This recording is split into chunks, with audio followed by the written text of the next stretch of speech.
Magandang umaga po sa atin lahat na magsasaka. Ako po si Elpidio Arpolida, na technician po ng Goldland Growers Beat 1000 Plus.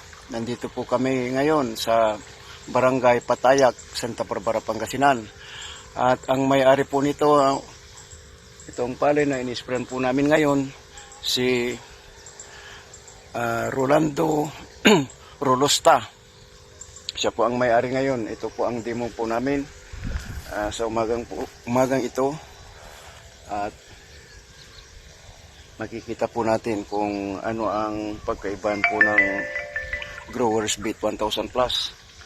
At siguro dito na natin makikilala dahil marami tayong kakumpetensya na mga kumpanya na nagdi-demo rin dito kung sino talaga ang pinakamaganda na foliar Growers Beat 1000 Plus, non-toxic, colorless, at saka lahat ng klaseng nutrients na ibibigay po ng ating Growers Beat 1000 Plus.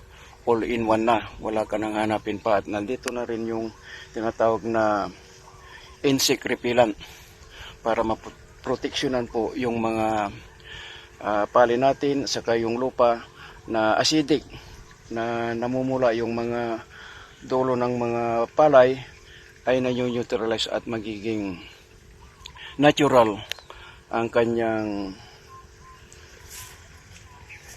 itsura, yung mga palay na natin na nagiging problema. Ito po ang solusyon natin, Growers Beat 1000 Plus, ang solusyon po natin. At nandito rin po yung, tingnan natin yung mga palay dito na mayroong mga puti-puti na naninilaw yung dulo, kaya ito ay makikita natin sa susunod na linggo at kung ano yung pagbabago. Kaya hanggang dito na lang at obserban po natin uli sa susunod na demo natin. Sige, maraming salamat at magandang umaga uli sa atin na lahat ng mga magsasaka na sana ay gagamit ng Growers Beat 1000 Plus para masolve lahat ng ating mga problema sa pamagitan ng spray lang na ito. All-in-one po ito. Hindi na kailangan yung mga lason-lason. Sige, salamat. Please follow Goldland Growers Bet 1000 Plus Facebook page and subscribe to our YouTube channel. Thank you.